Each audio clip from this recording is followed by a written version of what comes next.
that secondary bomb site, it really puts a motivational disadvantage to the other team. Puts them on a little bit of tilt, knowing that they had the easier bomb site to win and still lost it. Yeah. And if you lose it, then you're like, whatever, that was my worst bomb site anyways. Now I can just play my better one next. Yeah, and I think, like, just like that mentality, a lot of teams want to get that harder bomb site out of the way as defense, because then the next time come around, it could be a 3-0 if they successfully win their attack round. I mean, it depends on how warmed up you are, too. If you're not very warmed up, don't start with your weaker bomb site. But if you're ready to go and you're just fresh and ready to kick some butt, then I would play second bomb site first, personally. Yeah, if you solo queued the realistic terrorist tone and got it down without it being hit once, yeah, you might think you want to start on your second bomb site. Go. But here we are, going to start on the first bomb site, which is going to be the basement inside of the armory and the locker room.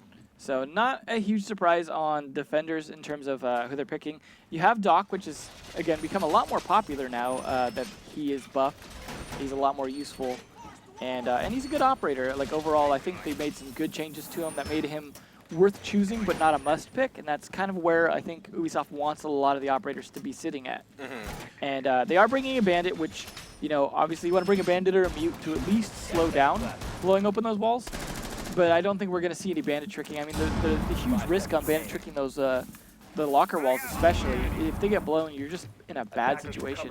Yeah, but Valkyrie's going to jump right out here and get a nice cam placement on the bottom of those stairs. She won't be detected, so hopefully Team Please will have that work out for them as we get underway here in the attack phase. Interesting choice of a shield placement. You more commonly see it over towards the east wall right there, kind of placing it near that filing cabinet, but they're placing it over there to kind of guard from the desk more, which is an interesting choice. We'll see if that pays off for them.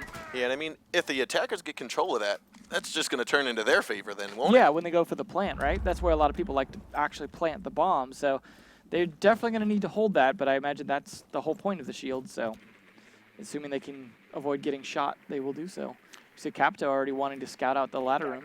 Yep, and so with that, he will spot Jaeger inside of the ladder room, and we already have Thatcher right up here. So he's just going to place the Claymore down and cover the flank, and that's exactly what they're intending to do. It looks as though they won't be planning to go down the ladder, maybe just the main stairs and push outside through trench. But yeah, you just want to know who's in there, because when you push the A bomb site, that's your biggest risk, is the crossfire from the ladder room. So knowing who's in there and how you can actually do something about it, even if you're not planning to push it, very critical intel, especially when this push comes down from here, combined with the A push that they're looking to do, I imagine. Yeah, looks as though Iron is going to be on cams. Now, this is that Valkyrie cam we saw thrown outside. Some really good intel. Knows that Thermite's outside in trench and 2 above. Yeah, knowing who's in trench and who's covering trench is vital if you want to be able to pop out delivery and actually use it against them, because delivery is open, as we were able to see earlier. And we see Blackbeard still on the main stairs, halfway down, cutting the sides in 2. And so you've got 2. You've got Quiddle and Capo inside of A bomb site, while we have Mastamort inside of the ladder room, and the remaining 2, Iron and I believe it is Bibbs, is going to be inside of B. Now 60 seconds left to go. Still time for the attackers to set up before they make an amazing push here, but Bibbs is going to get the first kill here onto net. Well, that Thatcher isn't as necessary anymore, so that's not a huge hit to them, but it does suck. Yeah, and Biz knows that Brian is here on the stairs. He hears him. He's looking for the quick peek. Gets the shots right onto Brian, and now it's a 5-on-3. 45 seconds left to go. Thermite's going to try to make a push in. You still have Rook here tucked in the corner. The diffuser has been picked up, and Bomb A has been spotted. Now Hopek has made his way inside of the locker room. Shots go out. Tensaro picks up Bibbs, and Capo will trade it off right onto Cypher. Here we have Mastamort holding the angle down the main stairs, where we see Ash right in on the stairwell. Hopek's going to have to move on in. 20 seconds left to go. He picks up 1. I don't think he knows there's another one, though. He leaves his left side open as he looks into B towards Doc. Iron's right over there, and it will be Iron picking up the shots onto him. Tansaro's inside a ladder. Going to take a couple pre-fire shots through the wall, but Mastamort comes in from the main stairwell and picks off Tansaro. I feel like that attack fell apart once they lost Blackbeard on the stairs there. Agreed. And he was like you said, their key factor right there, just splitting the bomb sites in 2, forcing the cross to not occur. Yeah, I mean, I'm almost a bigger fan of playing Blackbeard on delivery and then Capito on the stairs, just because his smoke and fire could be really useful for cutting off stuff from the stairs, whereas the angles he has from delivery aren't necessarily as good. Like, for example, he could smoke off some of those kill holes they had on B to get angles onto A. You do that, and then now they can't shoot at you in A. So there's some things you can do from the stairs that you can't do from delivery. with Capito. And then Blackbeard, being a little more secure on delivery, can really cover that cross. Yeah. So they can't get across over to that A side, assuming you can clear out whoever's in the A bomb side. But we didn't see that from the attackers. They started getting picked off one at a time, and then once push came to shove, they just didn't have the manpower to pull it. Yeah, and I kind of was hesitant to see Thermite, who had the bomb, or had the diffuser in hand, move himself into locker. Yeah, that's risky. Because it was opposite of where you wanted to go. Yeah. I mean, you had, I believe it was 20 or 30 seconds left. He pushes into locker instead of trying to push into A. Now, ultimately, he tried to push into A, but by then it was a little bit too late. There was he got one. Next person in there just was able to stay in there. Yeah, I mean, having two people in lockers just wasn't doing anything for them because they were too busy hiding in the lockers. I mean, they had kill holes spread all across that B wall, including the B wall that's facing delivery, and I think that helped as well because that pushed Thermite in a position where he had to hide behind that one locker because he couldn't even sit next to that delivery wall. Yeah, and we see here with, sorry, not ePunks, Team Please selecting Twitch instead of Blackbeard, trading off our Shielder for Twitch. Yeah, I mean, I can only see maybe some utility in that in terms of like pushing into A with the shock drone to take out any kind of gadgets in there, like say for example the ADS devices, so you can nade barbed wire and things like that. But I don't know. I mean, it's a good gun though. I mean, don't get me wrong. The FAMAS is always like a really good gun if you're going to play aggressively, but the gadget choice kind of depends on whether or not you can utilize it. Yeah, and we see Cypher here on the main stairs where we saw Blackbeard get annihilated last time. And he's just waiting to see if someone's going to pop on in. I don't think a drone has spotted him just yet, but he will peek up the stairs, tries to lay some bullets onto Ash. She is down to about 40, or I'm sorry, it's 80 health. And Master Mort's trying to figure, do I want to make that push again? He jolts across the hallway, and Jaeger's already retreated downstairs into the B-bomb site, holding that angle that was held last time. I kind of wonder if they might want to blow that ladder room hatch. I mean, I think they do. I mean, you want to take control of that. Yeah, if you have control of that top floor, I personally think it's better to blow delivery and ladder hatch than it is to blow the locker wall, just because the locker wall gives the freedom for the defenders to come back out at you. Oh, and here comes the shotgun from Hoppick. It will hurt Capo, but doesn't down him or kill him just yet.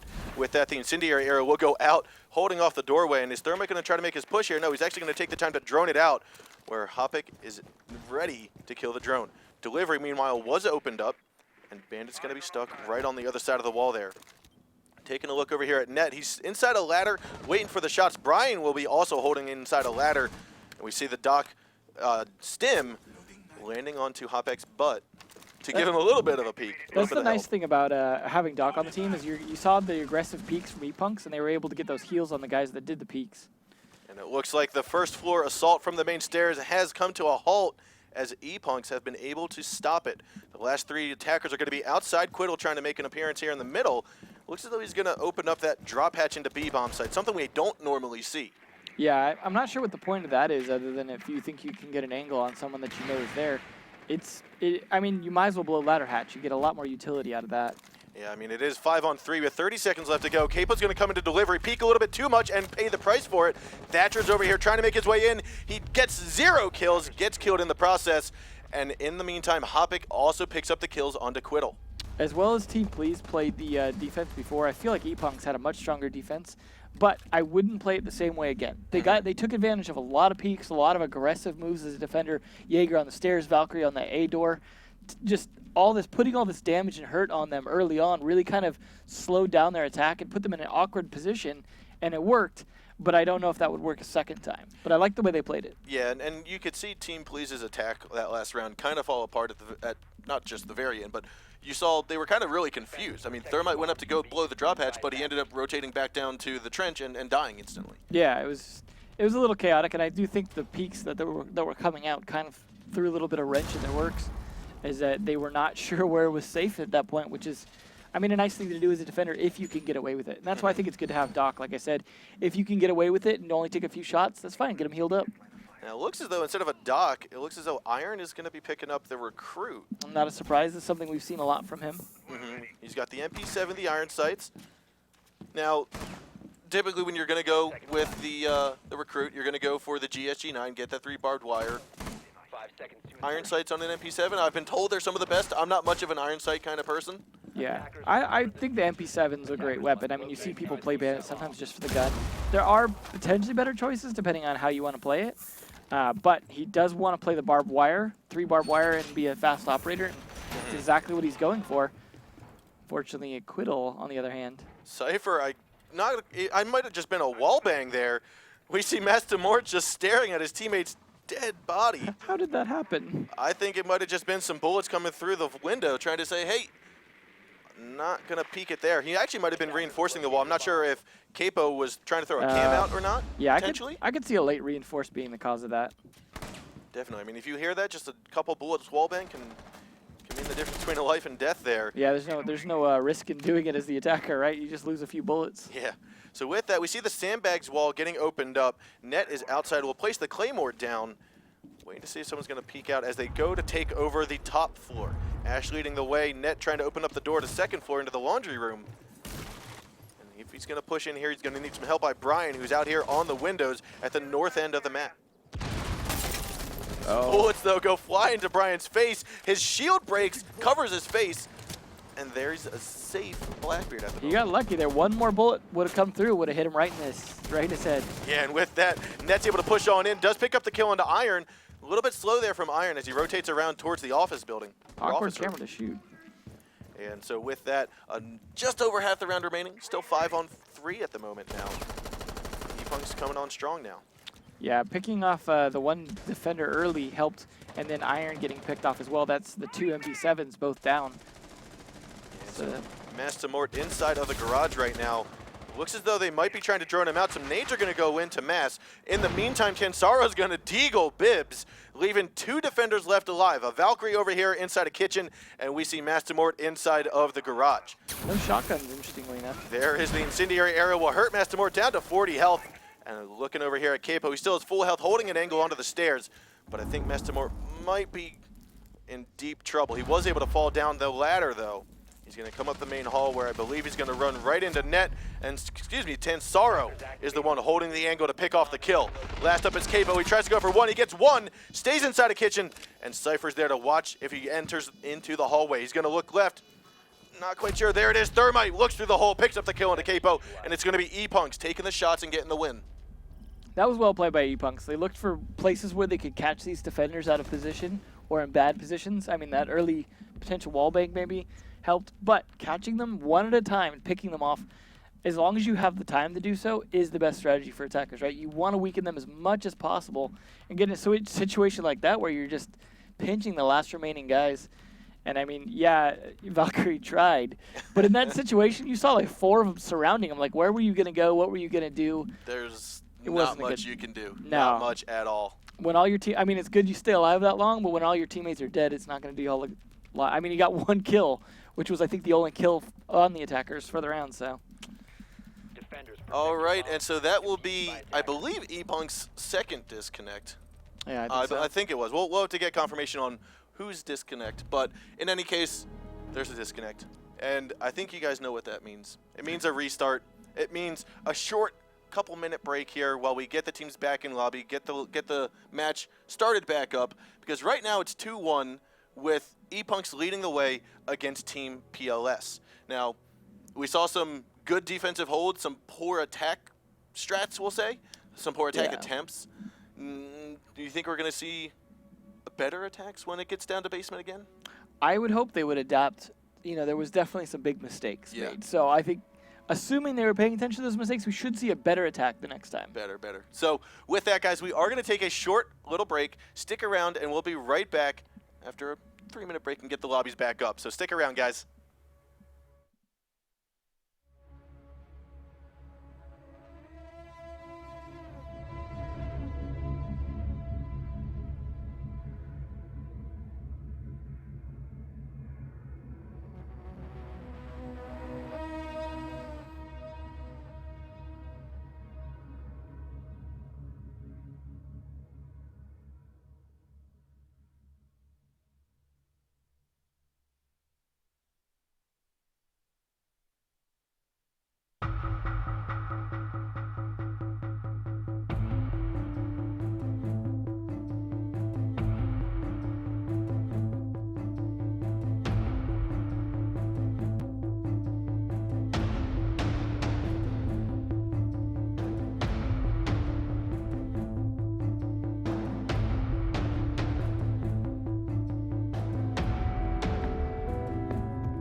Welcome back, ladies and gentlemen.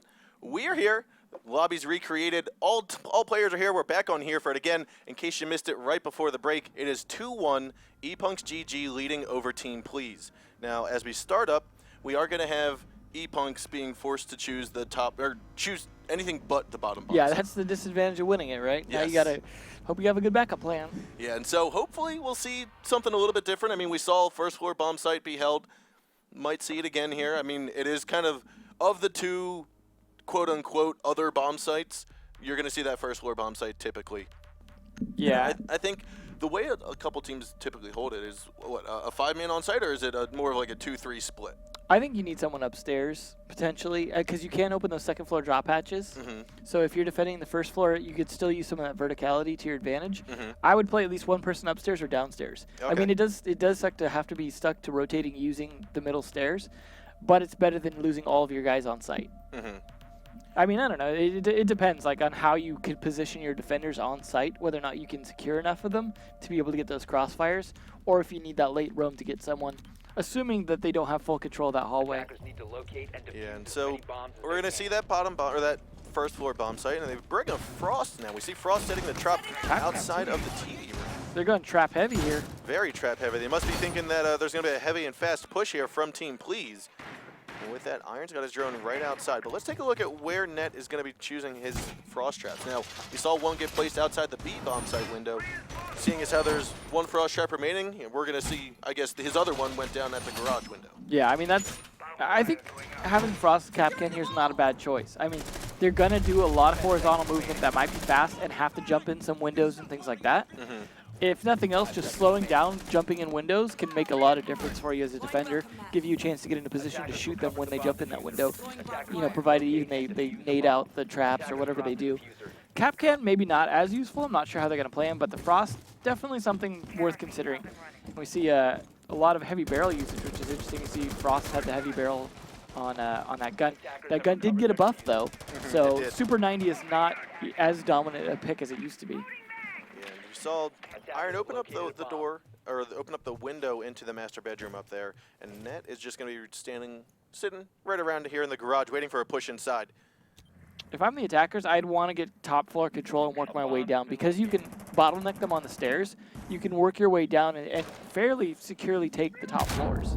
Yeah, and so we had Capcan on the camera out here. There's two Valcams out here holding this window, holding the corner. I like it. If one dies, there's still another to give a lot of intel. Yeah, that one was especially good because that TV room window is one that's attacked a lot.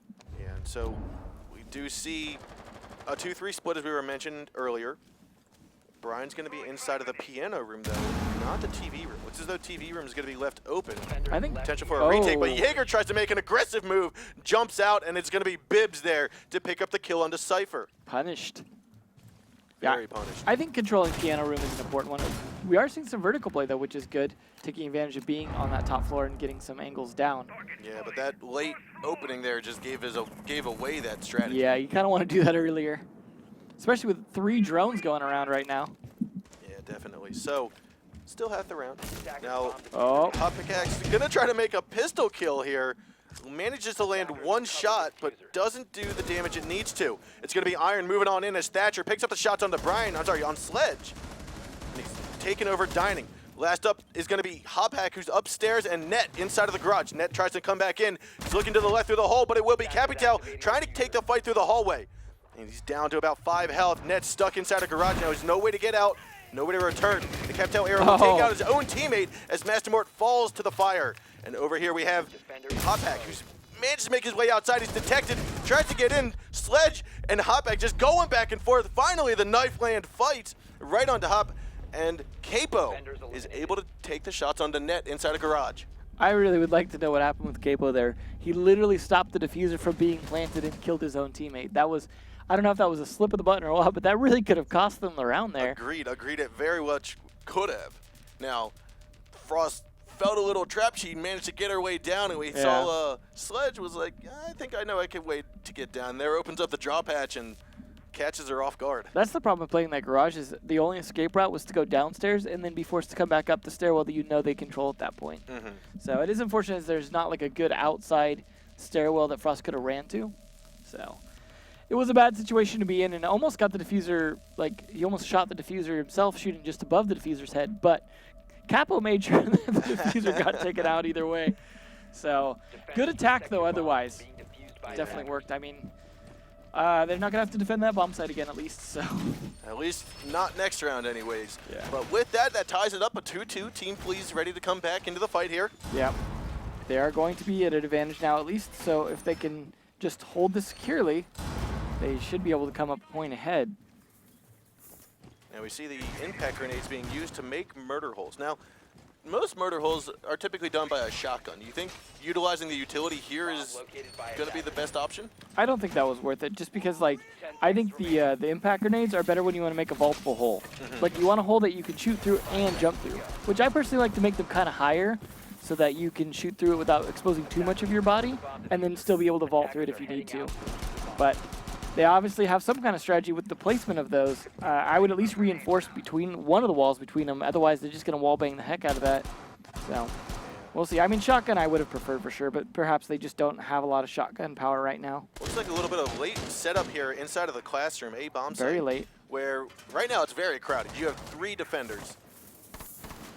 But that is a lot of barbed wire, lots of ADSs. They're ready to just hold tight here. Yeah, they don't want to give it up and have to defend it from the outside. Let's take a quick look at the intel that Hopek is getting for his team. Is he going to want to blow that hatch here? He might want to. He's taking a look, seeing if it is reinforced. If not, he's probably going to say, hey, Ash, get on over there, or Bug, open it up. But looks like his services will be needed if that wants to get opened. It's good for him to know which hatches are reinforced and catch him off guard if they happen to be sloppy on any of them. Oh, he decided not to kill his teammate's drone there. Good call. Definitely. So, looks as though Ash and Buck are going to make their way inside of the base and push on in. And Hopek has gotten the intel he wants. He wants to get out of here. Now he's moving on into the trench and going to open up most likely delivery first and then potentially the other side of the wall. Yeah, the reason you want to always do delivery first is it makes it so even harder for anyone to hold a bandit or a mute on the other wall, on the lockers wall if you want to blow that, or pretty much anywhere else you want to blow. Having delivery open first just makes it a lot easier to do that. Plus, I think it's the more important wall to open. So Capo's holding a tight angle here in classroom. I believe Thermite is right there. Claymore goes down. However, I'm not sure Quiddle was able to see that. He's trying to get a nice little corner here, but his head's already exposed more than he's able to see out there. So Yeah. not quite sure that's the best angle to hold. I'd almost rather be on the left side of it. Yeah. But those drones are going to find him any moment here, so Yeah, if they do Valkyrie spot can't take him out. Capo. Yeah, Capo needs to get those drones a little faster. All right, so with that, they now know the wall is reinforced. If they can get into locker, all they really have to do is just watch ladder doorway and watch the right wall, which is pointing right towards Doc. So we're going to see Hopek. Oh, I thought he might have tried to push on down, but I believe Thatcher's already inside. Looks as though Cypher's going to take a couple bullets from Bandit. Net, though, is inside of the locker, waiting for a push on in. Nade's going to go out from Cypher. Buck's going to push on in, picks up 1 kill. Nade will go and kill off the other. And there it is. E-Punk's picking up 2 kills, 5 on 3 right now. 25 seconds left to go. Bullets fly out from Brian, will down Doc, but he is Doc, so he's going to get picked back up. Tensaro's there to pick it off, though. And it will be Net killing the downed Quiddle, and Hopek picking up the final kill onto Bibbs. That was a really nice attack. You saw a lot of intel going up. The team was definitely working those drones. I mean, yeah, you know where most people are going to be sitting down there, but being thorough about it, when that attack went down, you could see how well it worked because they knew where everyone was going to be at. They positioned themselves well and did that attack. I mean, obviously, Valkyrie could have done some serious damage had he been able to get those shots off first and get the pre-fire, but they had the intel advantage. They knew where Valkyrie was sitting, and they just went in there full nade, full attack, took it down, and then getting Doc across the way was important as well. But Yeah. well done. I think, like, so Capital and Buck were the ones pushing from trench into a bomb site. Buck pushed in. I didn't see Capital actually use his arrows. It looked like he was going to through the door, but maybe he decided it was too tight of an angle. And it's one of those situations where a lot of people are fighting with Capital. You really got to be sure when you make those shots that you're not going to accidentally hit something else and set yourself on fire. Yeah, because you could easily make a wall for the enemy team to not move, but you could also just as easily make a wall for yourself or your teammate to be killed in the process. Yeah, not to mention smoke is something you also want to think about in terms of, is this to my advantage or to their advantage when I use this? So definitely something that takes more skill, which I think is good. Like that Capito has a little bit of a higher skill cap than some of the other operators. Yeah. 5 seconds left. right, and with that, we see a Frost making an appearance here once again on the bomb site, or on the bottom bomb site. Frost Trap will go out towards that garage window. Trying to take care of some careless attackers here who might just be thinking they can waltz around on the first floor. It's an interesting strategy, may or may not pay off, but it is something that, if you are comfortable using Frost's gun, can be worth it in terms of just saying, hey, maybe it'll be a little bonus, kind of like Capcan, where you just are hoping to catch someone off guard. Yeah, I think it would be more effective if it was the first time and you weren't spotted via a drone. If you could remain anonymous for the prep phase. Yeah, I think that's the key with Capcan as well, is just trying to not get called out that they know you're Capcan and that there's going to be traps. But Iron most likely spotted net as he came in from the outside of garage, though. It looks as though the top of the locker got opened up. Typically what we'll see from an attacker, so they're able to peek on in without being too aggressive. Also able to throw grenades over the top of it to take out Bandit if he's hanging out there. Correct, because they don't have a Thatcher. Yeah, and honestly the nades work just as well. You don't really need a Thatcher on here because there is enough angles most of the time on the delivery battery, as well as the ability to nade the locker wall. So they have found a lot of ways to take care of that without Thatcher. So right now we're seeing Team Please utilize a lot of player resources trying to clear from the top down when that should easily have been done before the prep phase even finished. But Bibbs will spot Frost, force her back downstairs, utilizing that Twitch drone. They now know garage is clear, but whether or not Sledge is going to fall into the traps, no, he was able to get in without taking any damage. Nice use of the hammer there to give yourself a different kind of angle or the ability to nade down there. Not the best angle, but it's nice to have the extra utility. I mean, you've got 24 hammer hits, I think. Might as well use some of them. Yeah, and so with that, it's going to be Bibbs. I think he threw his second drone down. Possibly he might have just thrown a nade himself. But on the other side of the map, we've got Hotback who picks up the kill onto Capo, and Quiddle is able to trade it off. And that's why you need that extra cam intel, so you know when you could push like that without losing your life. Ooh, and Master Mort saw him on cam, tried to go for the shots onto Brian, but manages to look just a little bit too far over the angle, and Bandit will land a couple shots onto her. Did that Bandit work? Looked like he tried to pull it. Oh. Not quite sure, but meanwhile, Cypher picks up the kill onto Bibbs, and I believe Sledge got downed in the process. Cypher's trying to push up, get a second kill, but Master Mort is there to pick him off. It is now a 3-on-2, 30 seconds left to go. All up to Ash and Sledge. Now Ash is going to go outside the trench, down to 60 health. 20 seconds left. Going to pick up the diffuser. Going to make a push inside of the A bomb site. Using the drone real quick to figure out who's in here. Not quite sure he spotted Doc. Oh, he did. He's going to come in, make a hard left and turn for the shots. Lands him, picks him up, and it's going to be taken over A bomb site. 5 seconds remaining. Sledge also gets a kill here. Let's take a look over at Iron. He moves into B bomb site. Sees Bandit. Can he get the shots off? It's going to be a flick, and Bandit's going to be a one-on-one now. Master Mort diffuser has been planted. Let's take a look. Tansaro looking for the shots. He knows he's going to be a left here. He looked across the way. Is he going to take a quick peek? Some shots go off. Tansaro knows exactly where he's at. Goes in, but it's Ash able to pick up the headshot onto Tansaro. I like how Master Mort used their own reinforcement against them. Forced him to come through the doorway to get any kind of angle on him because he knew he could hide in that corner.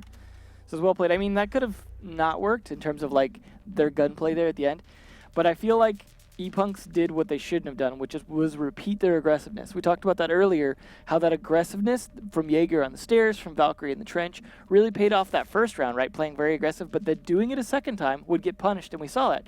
Jaeger got punished on the stairs, Valkyrie got punished in the trench. You can't just play that same way twice for exactly the reason we saw. They're gonna expect it, they're gonna be prepared for it if they're any decent of a team. And they just, I mean, they almost pulled it off still in terms of like Bandit and a couple of the other people still being good gunshots, but it ultimately cost them the round. Yeah, so with that win, it's now tied up 3-3. And I kind of feel like a potential drop shot might have been effective there from Bandit trying to push in. Yeah. I mean, you already gave away your position. She pre-fired. She knew you were there. Now it's just a matter of, okay, she's already aimed at head level. She thinks I'm going to come in running. Crouch, drop shot, do whatever you can to try to get the upper hand in that fight. I think if he had just pre-fired it well, he's got the advantage as the person moving on that attack and might have been able to hit the head. Yeah. But it is a little bit risky. The MP7 is not a gun you want to hold down the trigger on. So had it been a gun that has a little bit stronger recoil control, you probably could pre-fire that a little bit easier, but it is a little riskier with a gun like that. Definitely. But yeah, like you said, her position was given away because Ash had to be sitting in that specific corner to use the reinforcement to his advantage, like, you know where they're going to be at. Yeah, let's take a quick look from a sky's view as to where the attackers are pushing in from and how they're kind of formulating their plot around the map. So we see two E-Punks members over here by the trench and garage. I'm sorry, not garage. The trench and outside by the external stairs. Cypher, however, has managed to make his way in over here towards the garage entrance. Let's take a quick look at him as he tries to clear out kitchen. I like that they do want to make sure they take control of this top floor, though. It is something that some teams don't bother with because they're too busy just attacking the bomb site itself. And in doing so, you open yourself up to people jumping out a piano window, for example, and taking out your thermite who's trying to do delivery wall. Yeah, and so Master Mort will be spotted out there by Cypher. Gives the heads up to Thatcher. Thatcher just went over, placed the Claymore down, and back down over to help out Thermite, who's going to have to get these walls opened up. I personally think they should take Sledge instead of Thatcher here, but, you know, if they're getting the utility out of the MP grenades, then I guess it's okay. So Brian took a little bit of damage down in Trench when he was fighting earlier. He's going to rotate over to the main stairs. We also see Ash over there. It looks as though the, I believe, delivery hatch or delivery wall got opened up into locker. And now Hopek's going to try to go for the other wall, the big wall inside a locker. We did see that actually successfully bandit tricked last round, but I don't think they're going to bother with that on the Team Blue side. See, I like that combination there. You had the incendiary arrow go out, allowed Hopek to put the Claymore down, and then he was able to get the thermite charge off successfully. Yeah, it made sure that they couldn't rush out on him. That was smart. You know, using your gadgets to control where they can come out at you from is important. All right, and 60 seconds left to go. Little engagement between the two teams here so far. Brian's looking at the bottom of the stairs, picks up the kills on the Bibs as he tries to peek from around the ammo crates. Now Brian's going to throw a couple nades into the A-bomb site, try and flash them off just a little bit. We see two of them, Quiddle and Valkyrie. Inside of the A-bomb site, we have one inside a ladder, and Iron will be picked off from Brian here on the stairs. That's his second kill. Cypher throws in a nade, picks off one, but Quiddle is there to pick up the trade, and now he's going to peek out here and look for a second shot, but it's Thatcher already trying to get the kills, but they're each landing and missing shots back and forth. Master Mortho picks up Tansaro there on the stairs. And now Hopek has made his way inside of the locker. Brian rotates off the stairs, and Net is also trying to look for Quiddle. Last two defenders are alive. Master Mort, 15 seconds left to go. Master Mort's inside of B. We've got Quiddle inside of A. And Hopek's going to try to make a push in, but Jaeger's there to get the kill. It's all up to 5 seconds. It's going to have to be the last two defenders being killed off unless they can't get the shots. And E-Punks, though, does get both shots. Brian picking off one, Net get the other, and that's going to be the round for E-Punks. I was starting to think E-Punks might lose that. That was surprising. They were at such an advantage, and they just started getting picked off by really good sight play from the defenders. Yeah, and then right there at the end, Jaeger got the kill into Thermite. That was Diffuser. Dropped inside a B bomb site. You didn't need to push that. Yeah, well, risky plays from both teams, but I think the Claymore helped them a lot right there. It did. Because they opened up lockers, but then set it up so that they couldn't be rotated from behind. And I think that was really important. I mean, it's one of those small details, but you saw Bandit just wanted to push him so hard. He did. And just could not. Tucked in a little corner. He couldn't do anything. So it definitely worked out to their advantage. I liked the combination of Blackbeard and Ash on the stairs. Ash watching down into that A door so Blackbeard could look over to the left without being as exposed. And I think that was a good combo. They did a lot of damage from those stairs.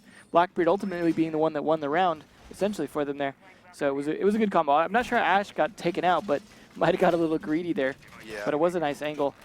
I think in the future they might want to think about how they would get Bandit out of that situation a little bit easier, because that was kind of a thorn in their side right there. But I think it all comes down to which walls are you reinforcing here, and are you going to make a shotgun walk-through hole or an impact grenade hole or C4 to make it easier so you can maneuver between the locker and the A-bomb site better. Yeah, and that's one of the things about this particular bomb site is what you choose to reinforce, put holes in, definitely could be used either way. But ultimately, with that, we see, I believe, Hopek getting disconnected. Yep. But it looks as though the teams are going to stick with it here, not dropping out. That is the signal to rehost as if the entire team decides to leave. But we are past the 15-second mark, and with that, it's going to be a standard round. I just hope Hopek got some cams up first. Potentially, yeah. I mean, it is now a 5-on-4 the very start of the round, but we'll have to see how it plays out here. Cypher, though, trying to lurk inside of the TV room. Now, in the past, we've had Thermite drone this out, see if it's available to be breached or if it's even been reinforced. Is Cypher going to be able to get away with this? You don't typically see a lurker here. I mean, we have seen them drone that There it is. hatch, Quiddle though. spots him. Yep, they've been droning the hatch, so it's, yeah. Oh, and some pre-fire through the doorway will pick off Cypher. Capo with the good shots, the good angles. He did take a little bit of a scratch, though, from him, from Yeah. Jaeger. Worth a shot, I guess, but ultimately the shot came down on his head, so. See, to me, I'm kind of split between having a lurker in that situation and not, because most players, most teams are going to say, all right, we got a quote-unquote easy kill at the start. It's now offsided. It's not in the defensive favor. Maybe we should have a lurker because no one's going to expect it. Yeah, I would do it second floor, though. We know they're going to drone that first floor. They are droning the heck out of the first floor because you know they want to come in and control it. Be second floor and surprise them. And so now that it is a 5-on-3, a minute 20 left to go, we're going to have the push come in from the trench. We saw Thermite going over. Looks as though he's going to get the wall open pretty easily, and the nade from Iron will pick off Tansaro. Hopefully that Thermite charge didn't take out the Claymore. And with that, Net's going to be all alone inside of A, trying to hold it off. He's now giving away his position. Drones are going to go in, call him out behind the bomb, but not behind the desk. And Brian is going to be stuck inside of B. We're going to see some more nades. I wouldn't be surprised if we wouldn't see an incendiary arrow come here. Cut off Net's escape. It would be good if he can pull it off. But he's going to try to maybe be a little bit too aggressive. I feel he's itching to try to run outside, but it's not going to happen just yet. He's going to stick inside. Just some ghost shots going to land him, and Mastamore picks up the kill into Net. However, Brian's able to trade it off onto Iron, and now it is all up to Doc. He's managed to make his way over into Ladder, tries to get the shots onto on Twitch, but Twitch instead picks off the headshot. I think those were some good pre-fire shots at the head. Had Doc landed one of those, it would have been good, but it was just timing. I guess Twitch just had better timing in those peaks. I mean, they could have easily gone to Doc's advantage in terms of when Twitch peaked out. Yeah, I mean, oftentimes you see fights like those quick shoulder peeks back and forth, last longer than you expect them to, and it's almost like a seesaw effect. Yeah.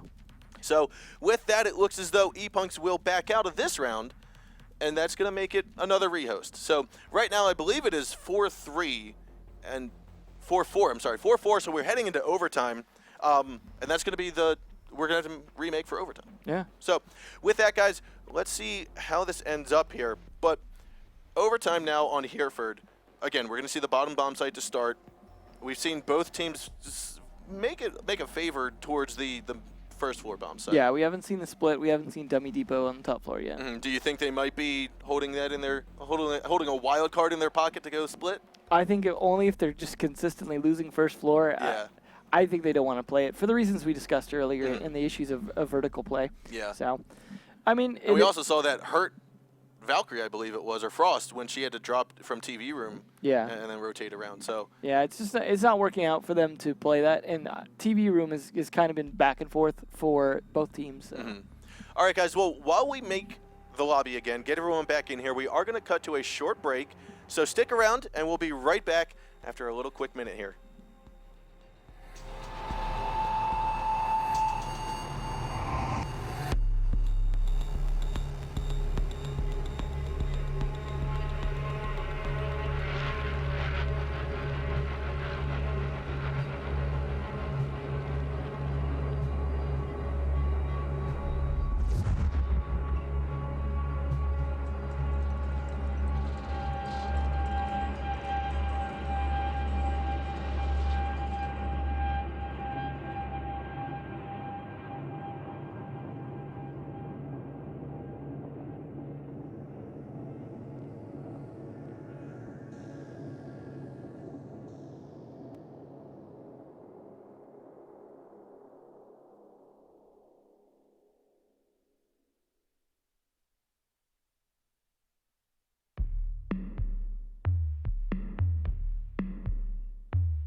Welcome back, everybody. We are here for the overtime round on the first matchup here between Team Please and ePunks GG. Now, we had a remake here. Both sides were fairly even with their defense and their attack holds for the most part. But starting this overtime round, it will be Team Please starting on defense. Yeah, I think so far it's been a fairly balanced game, and now both teams are going to have to try and win two to take this. So it's going to be down to whoever can more consistently win at this point. But it's been fairly back and forth. So I got to say these teams are pretty well balanced, at least on this map. This is the first map, though. We'll see how they play on Bank. But Team Please should be interesting. They are bringing out Iron with the Recruit again, though, which I don't know if we've seen really work out for them that well here on Hereford. Yeah, and I'm a little bit. I'm not accustomed to seeing a Recruit on anything but maybe a plane. Yeah. I mean, there's not many cases that I can see where you would want to give up a Doc or a Pulse or any other operator, a Smoke even. Yeah. I mean, Smoke is vital for trying to hold off a push when you know it's going to come into A. I think it's a situation where, I mean, right now, I can kind of understand it a little bit more post 4.2 patch. The reason being a lot of people lost barbed wire. And so it is a way to get a lot of barbed wire out of one operator so that the other operators can choose something else, or if they can't, you know, they just can't choose it. Yeah, I guess that's a good point. I mean, we've got we've got our Recruit and Bandit both with 3 barbed wire. So that accounts for an extra player with barbed wire, basically. Yeah, and I mean, Rook can't do it anymore. He was someone that you usually saw bringing barbed wire or shield, now only has the option of shield or impact grenades. So maybe that's the case with the Strat, or just maybe Iron just likes to play it that way. Yeah, and so here we have a very similar setup. We're going to have Quiddle and Capo both inside of the A-bomb site. Typical setup of what we've seen here from Team Please today. Yeah, I'm not sure if we've seen that shield work out, as most of the time I think it's just been naded out, but it's interesting that they tried something different. They are sticking their ADSs in different locations, maybe trying to get 1 or 2 more nades out, but Thatcher can easily, he's got enough gear, enough projectiles to finish that off, enough utility. Assuming he can get the EMP grenades in a position where they can hit those Jaeger devices without getting taken out themselves, of course. Even, I guess he does have his Claymore. I was going to say, even without, he had his flashbangs. But that's true. I mean, I guess I can see the utility of bringing Thatcher in those terms, but Blackbeard. Ooh, the quick peek from Iron, though. Iron with the Iron Sights is able to pick off Blackbeard on the main stairs. I think he just wasn't prepared to ADS in just yet, got taken out for it. I mean, stairs are definitely not Blackbeard's friend. They expose a lot more of his body as he creeps down them, even more crouched. Yep. With that, Tansaro's going to open it up and try to use his Ash Breach to get the barbed wire. Not quite sure it was successful. There might have been an ADS close enough to land it. That's a good angle, though. But yeah, we'll have to see how that plays out for him. The drone's coming back out as they want to get an idea where everyone's positioned themselves now that they've started to open things up. Now let's take a look at how the defenders are going to hold A-bomb site. They haven't done it successfully last time. They might end up trying to do it here. I still think... Oh, wait. Ooh, Master Mort with the quick shots onto Cypher. Yeah, losing Blackbeard and Capito, this is going to be a hard round for them. Very much so. And with that 40 seconds left, we see Thermite inside of the locker now.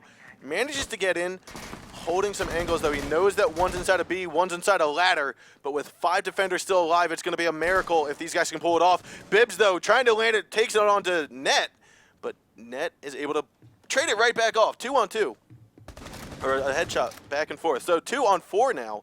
15 seconds remaining. Hupek trying to look there, and he's able to pick up the shots on the Quiddle. Goes for Valkyrie, cannot land it. It's now up to Tansaro, tries to go for Jaeger, but Jaeger's there to get the shots onto him. And that was a solid defense by Team Please. Bandit, unlucky there, trying to hide in that spot we saw before, just couldn't deal with the pre-fire, and that's what I was talking about with the pre-fire that needed to come out from Bandit that previous time. Just when you swing around that corner like that, just already be shooting. I mean, you got to know he's there, though. But then that was a situation where Valkyrie had a good advantage on him. They needed to get one of them first.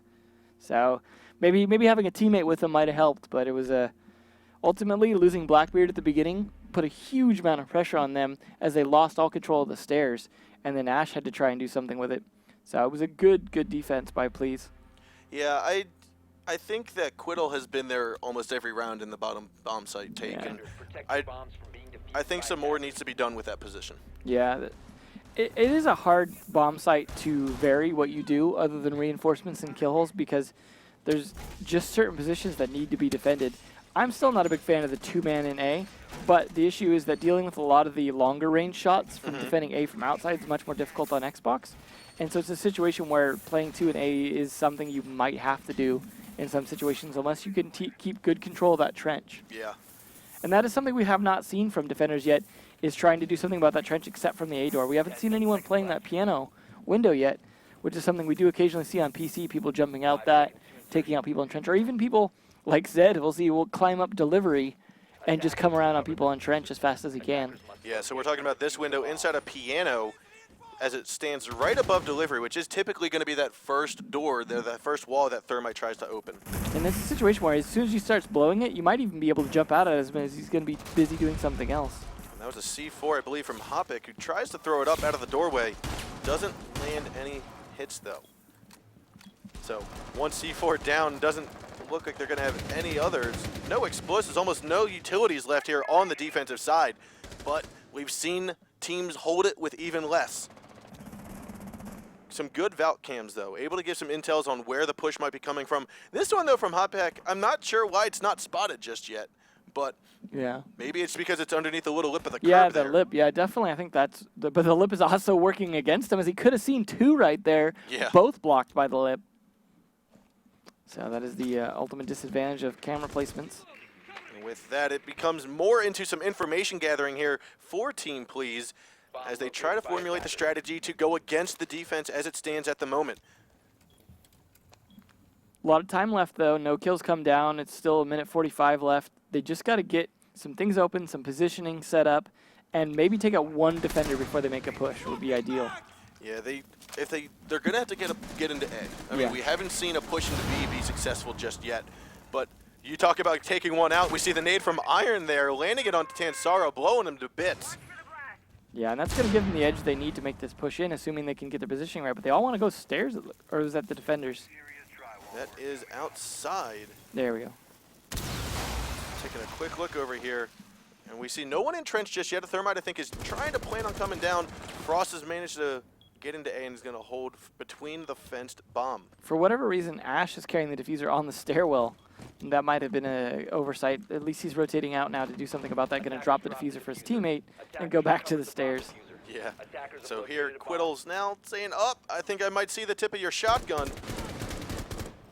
And Net's right there. However, Hoppick just cannot keep his connection stable.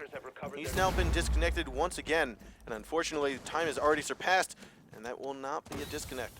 Yeah, it's better if he's already dead, but in this case, at least he got all his cameras up. Oh, and there's Cypher with a nice shot, but cannot land it onto Twitch. Finally finishes off the kill. Cypher, though, picking off the shots onto Quiddle. It's now a 2-on-3, 25 seconds left to go. The defense can still hold it on. Net moves on and picks off the shot onto Capo as he pushes in. Last kill will be Net again, landing a second headshot onto Iron. And that's going to be Frost just dominating that round from the A-bomb site. Good use of that. And you see the shield on the other side of the room. I don't think it by the desk was doing a whole lot of good for the team.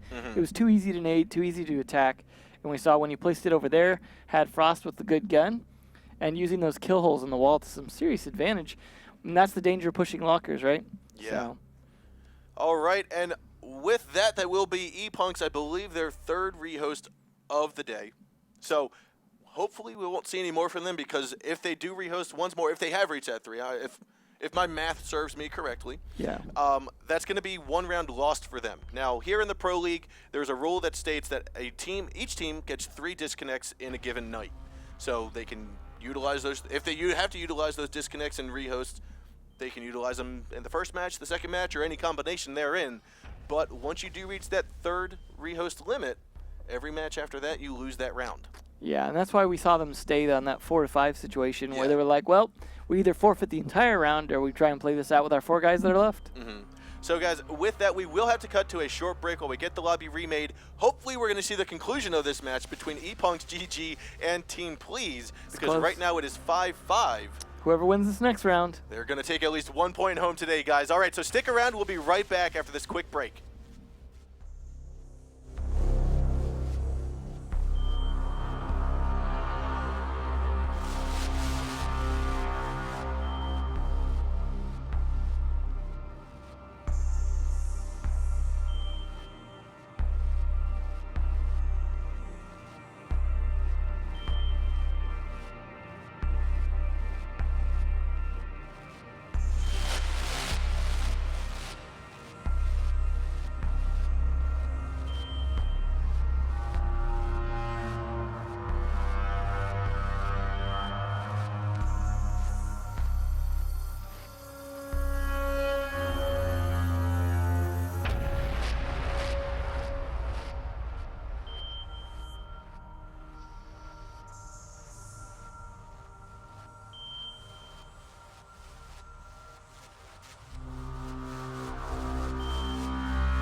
Welcome back, everybody. We are here for the final conclusion round of the first match between Team Please and ePunks GG. Here on Hereford, it's 5-5 overtime, last round to go. Well, we know, at least on this map, these two teams are fairly evenly balanced. Very. Although Hotback getting dropped probably affecting that a little bit, but still overall, I mean, we're at 5-5. They were actually able to secure that round, I think. They lost. Yeah. They came back from a 5-3 deficit and managed to kill all 5. So yeah, so definitely balanced teams. But this round's going to decide who actually gets the map. Yep, definitely. So with that, it's still waiting for 1 or 2 more players to still get into the lobby here. But let's take a quick talk about our next map. And that next map is Bank. Now, Bank is a map we almost rarely see here for Xbox. Yeah, and it's due to the range. I mean, still, you don't even want to see it a lot of times on PC. Yeah. It's a hard map to play well because of the range you have to deal with, because you have 2 huge lobbies. You have the huge main lobby with the spiral stairs, and then you have the huge square lobby as well. And all those like little, the railing blocks a lot of shots. They do. So the fighting back and forth is very difficult from up there. So because of that, you're dealing with a lot of long-range vertical. You're dealing with all these skylights. You're dealing with a lot of windows on the top floor. The bottom bomb site's the only one that really is all that playable for a lot of teams, because, yeah, you could play open area and Teller's Archives, which are decent bomb spots, but there's just so much to deal with as attacker and defender. There is, and I think one of the things that kind of is off-putting on that map is the fact that it's a large map, but it's very open. Yeah. So it's not long corridors. It's not, hey, let me turn around a corner and there's going to be 2 chances, a hallway here, a hallway there. It's two lobbies, like you said. Yeah. You have a whole room called open space. I mean, it's just like there's not much room to hide, not much room to do anything other than a quick peek into, well, where are you going to look? Where are you going to look for? A lot of hatches, too. Yes. That could be blown. You see, you have 2 in open area, just like right close to each other. You have 2, the teller and the elevators right close to each other. There's a lot of like things that could be blown. There's a lot of floor that's destructible when it comes to like the CEO office above archives. Yep. There's just so much to deal with in terms of like if you're a team and you're thinking, I want to play on a map where I have a solid strategy, Bank is not necessarily the map for that because there's just too much variability. Yeah, there is. And one of the things, though, that I like about this or about Bank in particular is the fact that it seems like there are 3 viable bomb sites. Yeah. And from what I've seen, it seems like Europe has been leaning towards the open space, the kitchen, and I call it cubicles, but the open space area, where NA seems to favor the more behind tellers and inside of the archives, or inside of the archives room. So I'm curious if we're going to see the same, or if EU might try to change it up here. Yeah, I mean, it's something where it's like I personally think the Teller Archives is potentially better because it's tucked in the middle of the map, as opposed to the open area, which literally opens 2 different places to the outside. You have the electrical room and the window right there, so it does provide a lot of access, as well as the stock room is not a hard room to take. Yeah, that's just above the open area. So I think personally it's a little more difficult to defend well. But if you have good strats for it, then either side, I think, is viable. Because the downside of doing the Teller Archives is now you're dealing with both lobbies. Yeah. So assuming, like, the attackers can get an advantage on you, you're dealing with range at a disadvantage if you can't peek well. Because, like I said, for example, if they're in that skylight lobby, you have to deal with people with those railings on that top floor of the square lobby, and you're just trying to shoot up, and you can't. So there are ups and downs to it, but it is a map that can play into roamers as well. So unlike Hereford, we will probably see a bit more roam play, except for when it's at the very bottom basement. They tend to play 5 down there. Yeah, and I think that's because the basement down there is so open. Yeah. I mean, it's not like Hereford where you have, 2, 3 rooms, 4 rooms if you count locker, or it's not like Chalet where you just have the garage and the winery. I mean, you've got a lot of options. You've got your vault, your red hallway, your servers. You go inside of the bomb site of B. You have the lobby, the elevator. So there's a lot of choices you can choose down there in that site. We just rarely see anyone pushing the on the bottom bomb side, the locker side. And I think that's unfortunate because I think there are some good pushes for it, especially when it's unexpected. Yeah. When it's expected, it's a lot harder to pull off because you could have people hiding in vault on you and things like that. But when it's unexpected, you can blitz that bomb site if you can hold it well, because the elevator is one way. Yep. It is a situation where if you can get down and secure it, go for it. But we will see that soon enough, as the round is about to start for the final round. Yes, we have everyone here. Final round, 5-5 at the moment, with a disconnect happening right away from Team Please. However, I believe that might have been their first one. So maybe, yes, they will be backing all the way out here, which is going to require You guessed it, a rehost, unfortunately, guys. So, I wish I could say we were going to finish this one. I wish I could say it, but it's still up to the Rainbow Six gods as to whether or not this 5v5 or this 5-on-5 is going to finish off. So, guys, we are going to cut to another short break. Hopefully, when we return, we will see the conclusion of this matchup between ePunks GG and Team Please. So stick with us, guys. We'll be right back.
Welcome back, everybody. We're here with the conclusion, hopefully. It's 5-5 right now, overtime here on Hereford between Team Please and ePunks GG.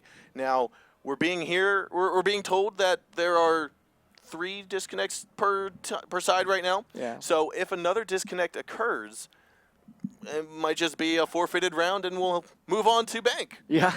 So it might conclude either way. Yes, and so with that, we are still waiting on just one more individual to get into the lobby here.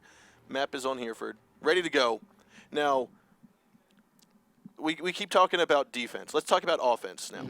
So offense on Hereford, we've seen a push come from the trench. We've seen a push come from trench and main stairs. Yeah.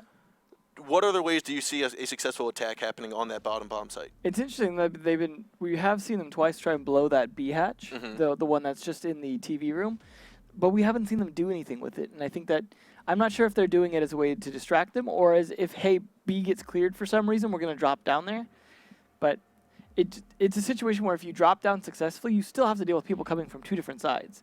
And I'm not sure that it's ideal in any way. Do you think a coordinated push, similar to Clubhouse, how we've seen people take over the stockroom, drop into the generator hall or the garage hallway also come in from the construction hallway.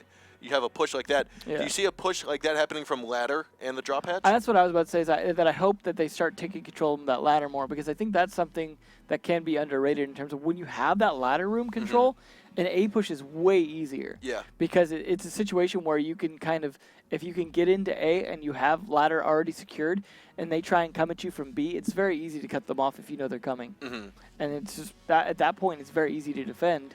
But it is hard to get down into that ladder room. You have the barrels where people can hide behind, and a lot of times they will. But it's not hard to drone that out. And there is situations where Capito can then smoke or Ash can then smoke, and then you can go down and then get ready to pre-fire them because you know they can't go very many places. Yeah, and I think one of the things about that room that makes it so particular is that it's almost as if it's a connector between both bomb sites. Most people aren't going to travel down the main hall because you've got delivery open. You might have someone on the main stairs. Yeah. So the main hallway, we'll say, is not really a connector, but the ladder room is. Yeah. And if you can take control of that, you've got one bomb site. Yeah, I mean, ideally to me, the way you have it is you have Capito on the stairs, you have Blackbeard on delivery, you have Ash push the ladder, and then you have someone pushing whoever's left, like Thatcher or Sledge, pushing into A for the plant. And once you've got all that, like, that's a very tight attack in terms of, like, there's not much they could do to get assuming they don't get someone out of position. Yep, and so with that, we have everyone in lobby. We're ready to get going here for the final matchup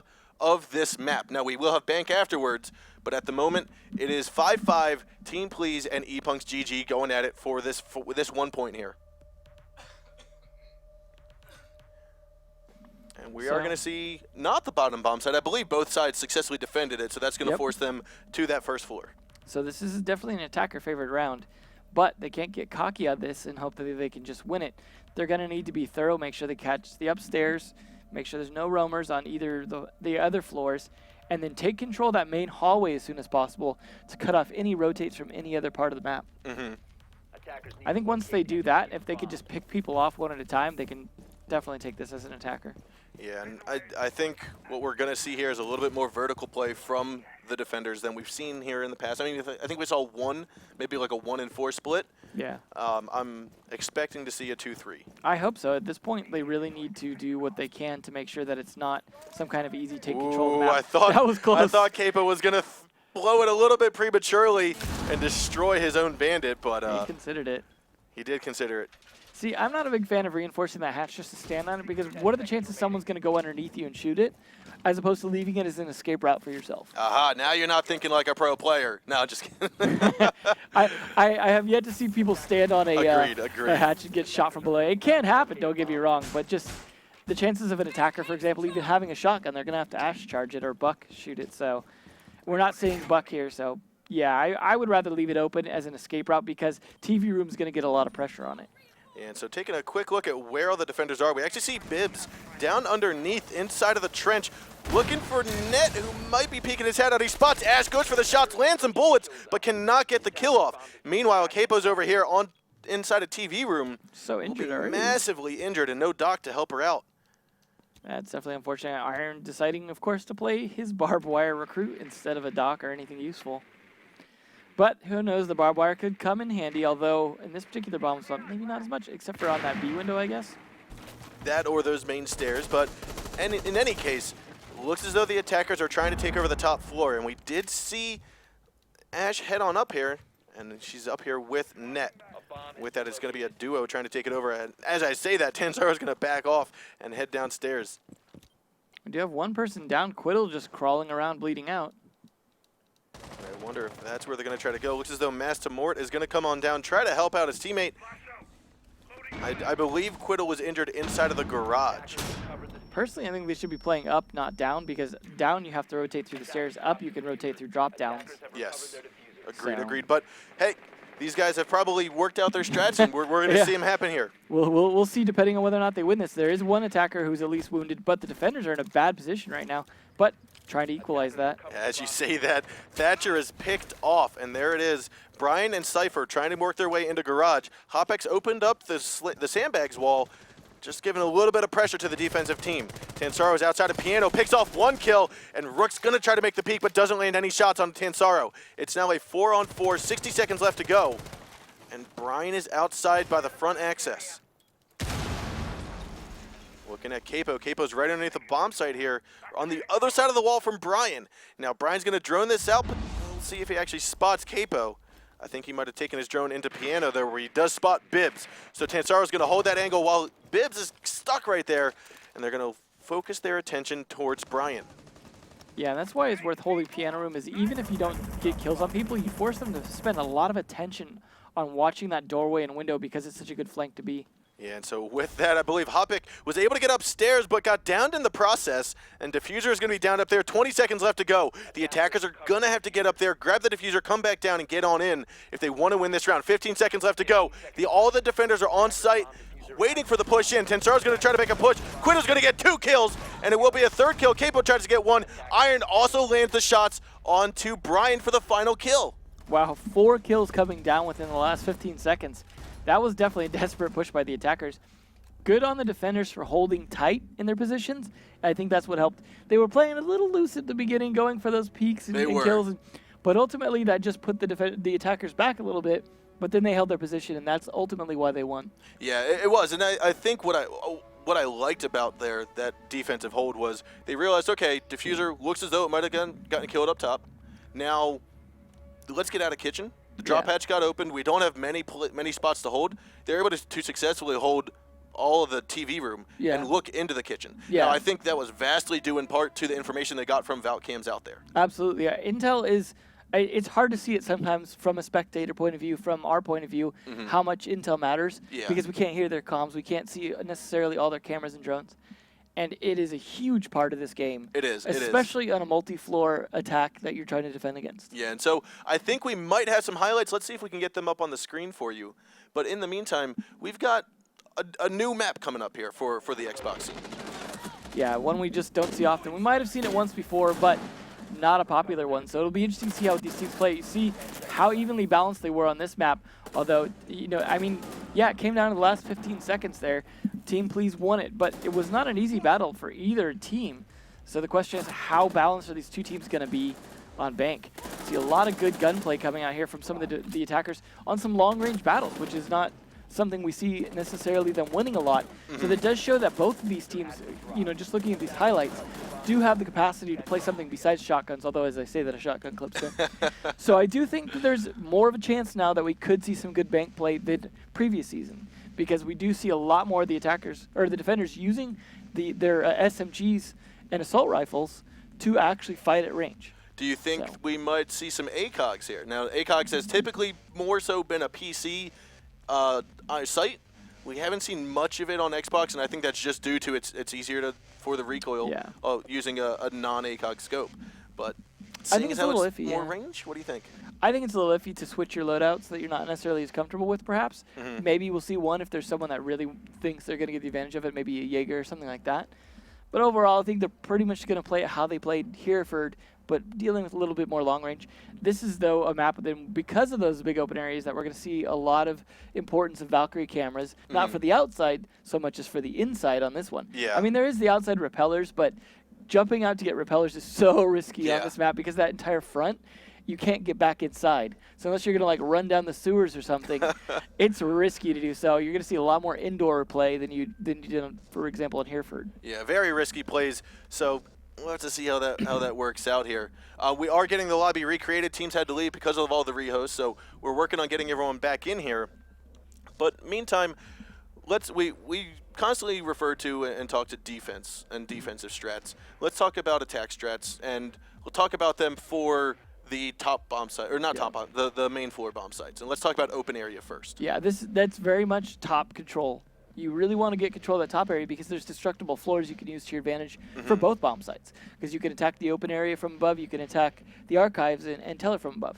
However, that being said, if they're playing Teller archives, one thing we see is open area control matters a lot because you can get in and blow some walls. You can either blow the walls that are in the admin area from right into archives, or you can blow the ones that's in the hallway where the stairwell is right into the Teller. So you have both those walls on that side of the map are something you want to control, and you need to control open area to do that. Yeah, definitely. So that's generally the strategy you'll see when attacking that is you want to attack the top, and you want to take control of either open area or lobby.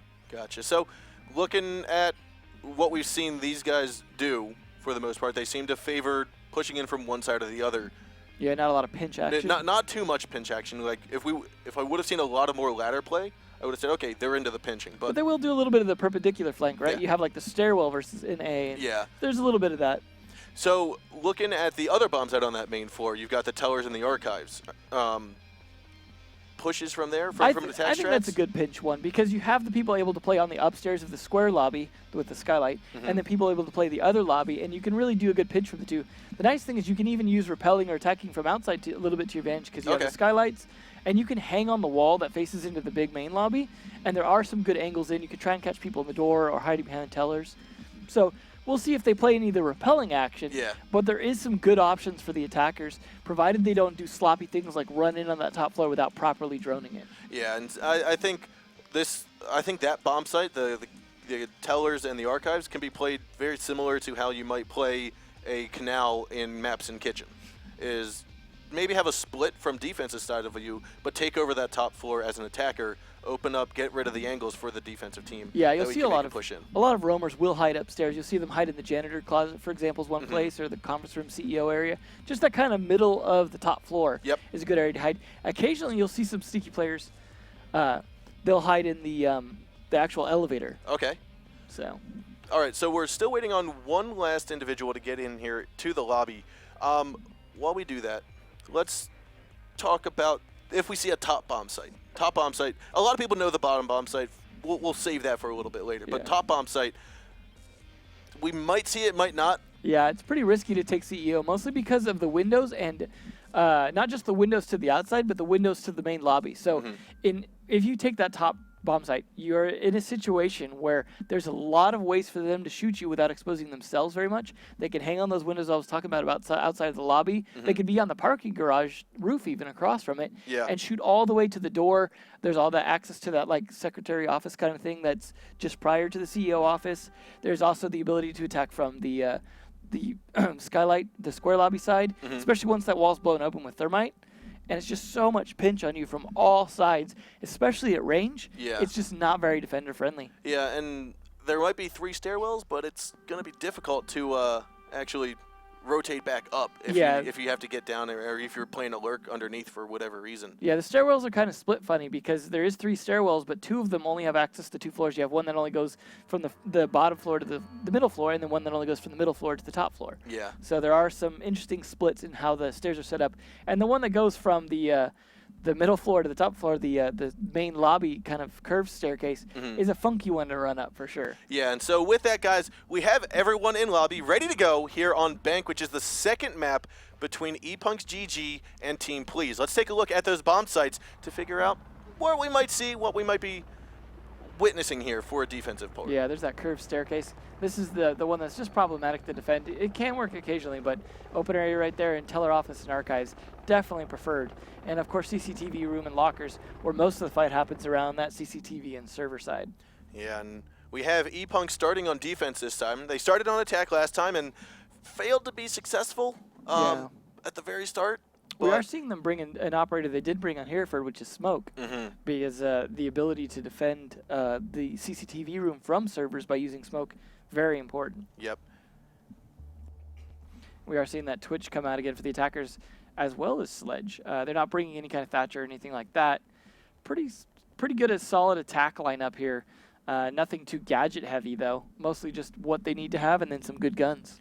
Yeah, and what I think is different about selecting Twitch on this map as opposed to the maps on Hereford and so on is the fact that Hereford is played on a one-level map, one-level floor basically. Yeah. You're playing on the basement floor, especially on that bottom bomb site. So there's no need to waste the Twitch cam, get the second floor, get the third floor cam. Yeah. Whereas here, it's a very horizontal map per se in some cases. So there are 2, 3, sometimes maybe more cams on a single floor that you want to get out right at the start, so that reduces the information that you give to the defenders. And that's why we see, of course, Valkyrie going around putting up tons of cams on that floor, so to make sure that if the cams are taken out, they still have a lot of intel on where the attackers are planning to come from. Yeah.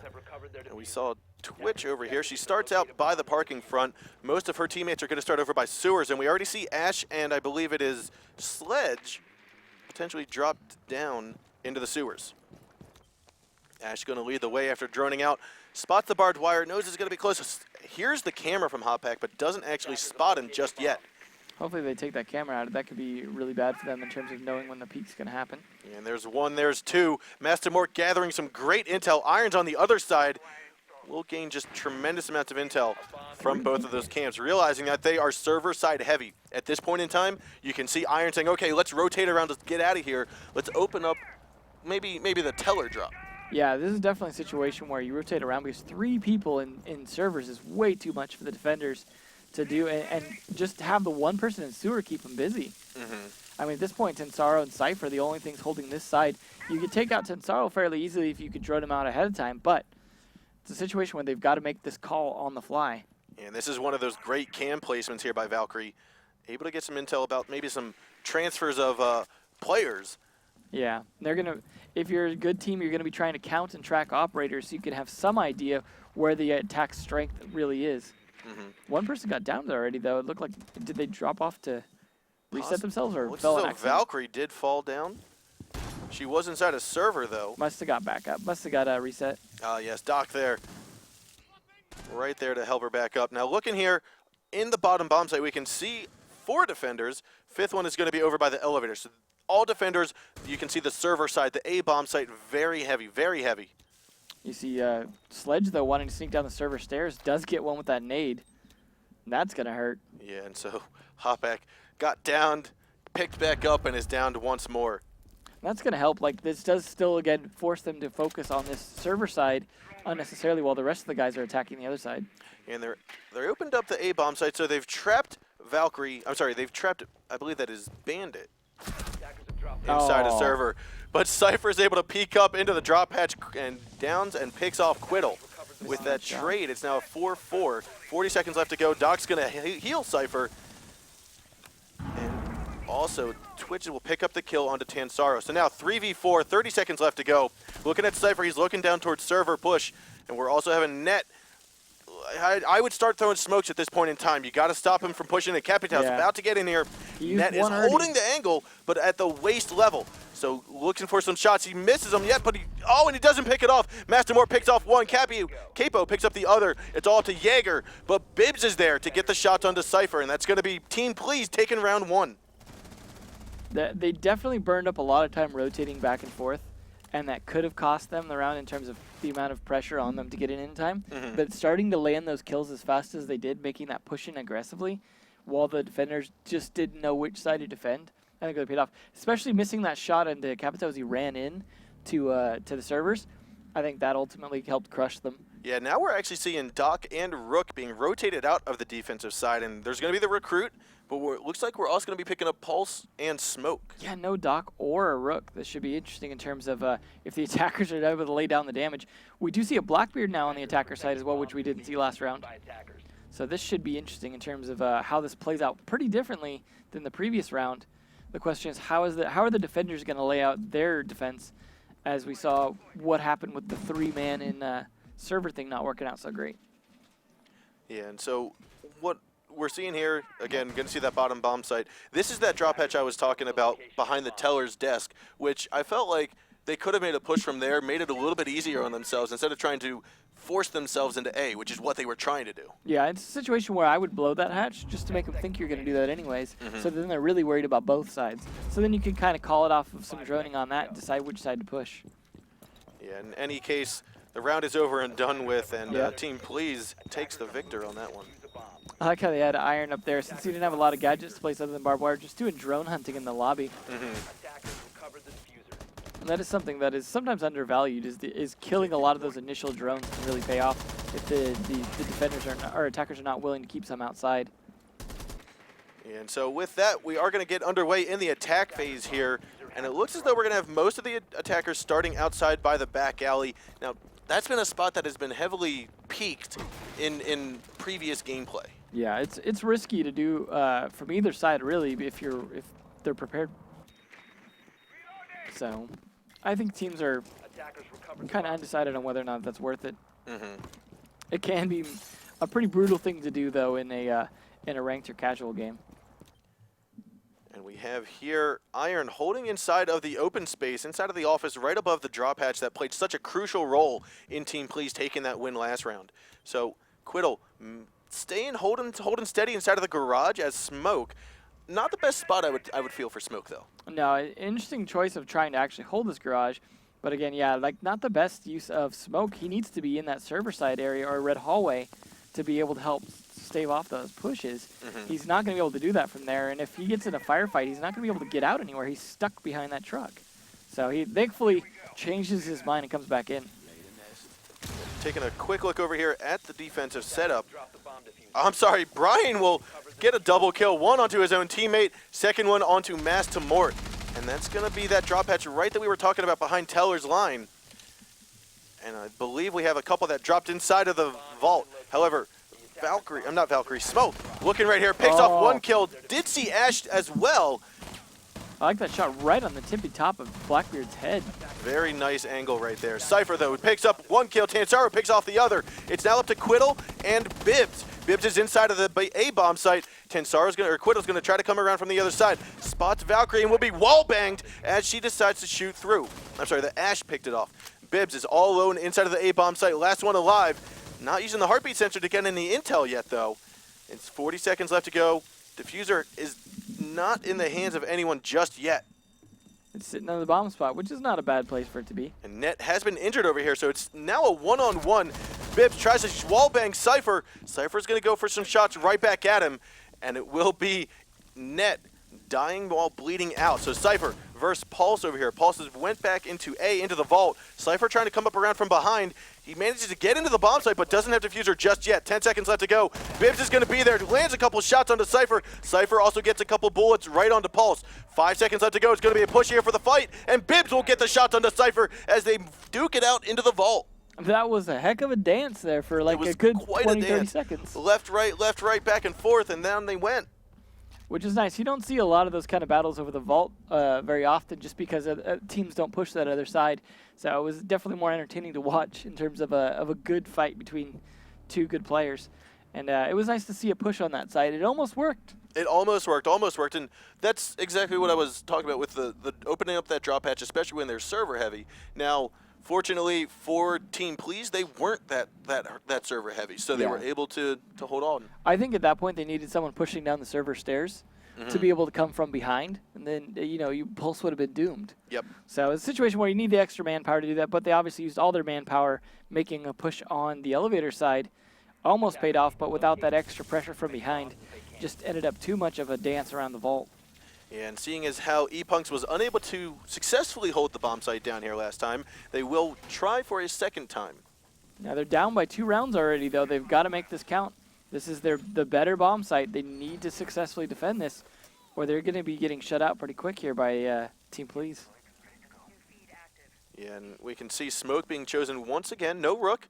Have yet to see a Rook here on bank here tonight. They were bringing Bandit. I'm not sure if they brought before, but he's not the most useful, but you can electrify some things that can help a little bit. Well, ultimately, the things that they want to blow the most with Thermite are going to be hatches. And that is something that you can't barb wire in a way that's very effective. Now, seeing as how this is our first time seeing Smoke tonight, let's talk about his utility of the impact grenade instead of the C4. Now, we haven't seen much difference. I'm going to say we've seen a lot of difference between the utilization of the C4 and the impact grenade. What have you seen? Now, I mean, so he was the only one that lost his C4 for impact grenades. Impact grenades are something that are just not much of a weapon. They're way more of a utility, which I don't think is a terrible thing for Smoke because he's very much a utility operator. Oh, some bullets are going to go flying here in the open space as Tansaro gets droned out. He's on top of the hatch. Bullets go through the cubicle, and he will pick off one kill. Bibbs is able to trade it off on a Cypher, and Bid is going to try to peek left, but Mass to Mort there to pick him off. It's now 3-4 right quick in the round with 2 lurkers being shot off quite easily. I would almost say that was worth it, except for they only got 1 for 2 roamers. It's just not. That was not worth it. If it was 1 for 1, then I would be like, okay, that's fine. You trade off Jaeger for Capital, A+. Trade off Bandit for Capital, A+. Trade off both for Capital, no. Yeah, C-. C-. Well, it is going to be on the defenders to make up for that, though, as unfortunately they didn't pick off Thermite. That would have been really the one to kill if you were going to kill just one. here we can see, looks like that banner fell on over. He used that as a little slide to go down over the window. But Valkyrie is inside of A, very risky going underneath of that drop hatch that was just opened up. But with the shotgun C4 in hand, possibly trying to throw it up there, but just not going to be anything just yet. Net inside of the server, gets spotted out by the drone, kills it off, and we're going to have Sledge working his way down here. Gets rid of the barbed wire. Net's hiding in the corner, very tight angle. Sledge is just on the other side of the wall. He's going to try to make a push, but the smoke grenade comes out, forces the push to stop. He will purposely take a little bit of damage there as he tries to wallbang. It was a nice try, I guess. But ultimately landed nothing. Nope. Ooh, and Twitch will pick off the shots onto Brian. It's now all up to Net and Hopback. Hopback is right underneath the drop hatch, spots Ash. Does he go for the shot? Some bullets will go flying through the hatch. Shotgun goes up, and there will be the kill. However, there's still Twitch right above him. He picks off 2 kills. Wow. Hopback looking up the drop hatch and is able to get both. There it is, 2 on 2, 35 seconds left to go. Sledge is now down those server stairs, looking for the shots onto Net. Quiddle's the one to pick him off, though. It's now 2-1, all up to Hopback. He's rotated outside of the A bomb site. Gonna try to deagle as the push is gonna have to come in. 20 seconds remaining, and we have got Quiddle holding quite the angle. Iron's gonna push in first as the diffuser is in the hand of Quiddle. And as I say that, Quiddle moves on in, is able to pick up the headshot onto Hopback, and round 3 goes to Team Please. Well, now they've got a point on the board, but it wasn't an easy one. Even though they picked off 2 of the roamers at the beginning, losing only 1 guy, they still were at a bit of disadvantage with Hopback just taking out 2 from that hatch. Yeah. Really almost gave defenders a chance there, but Hopback ultimately needed a teammate alive at that point to be able to do much against those 2 attacking from that one side. All he needed was Smoke alive to be able to delay them, and it could have played different. Smoke playing in the server just was not a good play for the reasons we saw. He got 2 teamed on, and that just ultimately cost him his life and the inability to delay for Hopback. Yeah, I think Hopback, while it was very risky, I think he understood the risk while trying to go into that drop hatch. Yeah. He knew that server was okay because Smoke was in there. So I think while Smoke could have played it a little bit differently, maybe used his gas grenades in a little bit better fashion, I think him being in there allowed Hopback to successfully get those 2 kills from the drop hatch. Yeah, it's definitely a difficult thing to play when you only got 2 people left and not a lot of resources. But they are, Team Please now having won that victory and winning, well, I don't think they won in downstairs defense, so interesting that they're going up here. Oh, wait, no, sorry, they're the ones who got 3 yes, points. Team Please is now up 3-0, winning that bottom bomb site. They are now forced up here. Yeah, this is what we were talking about. We've typically in the past seen Europe utilize the, we'll say the open space a little bit more so than North America, but looks as though we will see the Teller and Archives bomb site here. Yeah, like I said, I think it's a better one personally, but it depends on how you play it out. Yeah, we've got Pulse inside of the electrical room. Now this is right on the outside of the map towards that back alley spawn. It's risky when you're not even using a shotgun unless you're just going to peek out the door and then run. Yeah, it's either that and you're not even using your Pulse device to realize there's someone coming up on you. Yeah, I'm not sure what the purpose of that is. I think he's just trying to be sneaky and hide out of the way. But some late reinforcements here. Looking over at Jaeger, reinforcing the kitchen wall. And this is not the bomb wall, but you can see they've opened up into the office. So I wouldn't be surprised if they're going to hold into kitchen, possibly try and hold the entire first floor so they can get in and out of the B bomb site. Now that, I think, is unique and cool, and I want to see more of it. Yeah, I mean, that's definitely a risky move because you're giving the hole for them as well, assuming they take control of open area. But I think in this case, they really don't want to give up open area, and that's why they're doing it. You can see the barricades on the door. You saw the reinforcements on the wall. They're ready to hold this, and we can see the attackers are all on the top floor, taking over and dominating the top, playing this much like a top floor canal. Yeah, this is definitely what they want. They want as much floor open as they can get, all these angles on the defenders, and at least move them out of position. Maybe throw some nades down, see what they can do. Yeah, now it looks as though Capo had to use his C4 to open up the entryway between the office and the B bomb site. So that being the only C4 on their team, unfortunately, I'm sorry, the second C4, looks as though Iron also had one, but no longer has it. Yeah, that didn't work out in their favor in terms of there's a lot of damage they could be doing on that CEO office floor when in terms of C4. Yeah, however, most of this top floor has been opened up. They're going to finish off just a couple more openings before they make their final push because there are 60 seconds left in the match. Still 5-on-5, not much engagement between the two teams just yet, but they are getting into position for the final push. We see Iron still holding the open space. This is going to be a little bit of a different strategy that I don't think the attackers might be ready for. Quiddle is right on the other side of the wall that gets opened up behind Teller, and Capo gets the first shot onto Hopback. Thermite down and out for the count. Blackbeard's inside of the main lobby, as well as I believe it is Sledge. Sledge right here, right next to Blackbeard.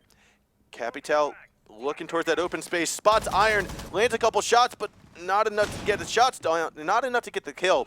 Quiddle's able to get the peek though, and finishes off Net. Right, there's also a trade. Brian picking up the kill onto Quiddle. He's now pushing in from Tellers, looking to get the shots. But Valkyrie's right on the other side. Can he peek around? He's waiting for it. There's the shots from Valkyrie as he lands it onto Tansaro.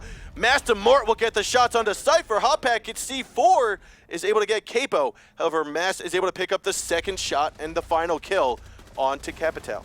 Nice on them for getting that Claymore kill, but yeah, like you said, they weren't ready for that particular defense. It's a risky one, you know, opening up something for the attackers, assuming you can hold that defense. But ultimately it worked as they were able to rotate around a lot more freely and do some serious damage to the attackers as they tried to make a push from different directions at the same time. Yeah, and we've seen these teams appear to be very similar on Hereford, although Team Please just seems to be dominating this map. Yeah, it is definitely their map. We saw a lot more balance on Hereford, and just, I mean, it's already match point with no points on the board for ePunks. So it is all on ePunks to defend this bomb spot. Again, as we said the last two times, this is the better bomb spot. They should be able to defend it. If they can't this time, that's the end for them. If they can, that still just buys them a tiny bit of time to try and get some more points on the board. Yeah, and I mean, it's not over and done yet. You're still in it. You still have a round, but you've only got a round. Yeah, and the problem is, even if they successfully defend this, right, they're up 1 point. Then they win an attack round, they're up 2 points. But then they're stuck on an inferior bomb spot and still at match point. They needed more points on the board earlier when they had that buffer, because now they're in a very, very difficult situation to even stay in the match. Yeah, we do have, I believe it is 4 roamers up top. One of them being Bandit. It looks as though they're going to go strong for an outside push. Cypher right on the other side of the door here. Let's take a quick look. I believe Pulse is inside of the kitchen, opening up the wall towards the window. Ash is right on the other side. Some bullets going through, but not going to land them just yet. Attackers are moving on upstairs, as I believe it was Valkyrie rotated back down, so 3-2 split at the moment.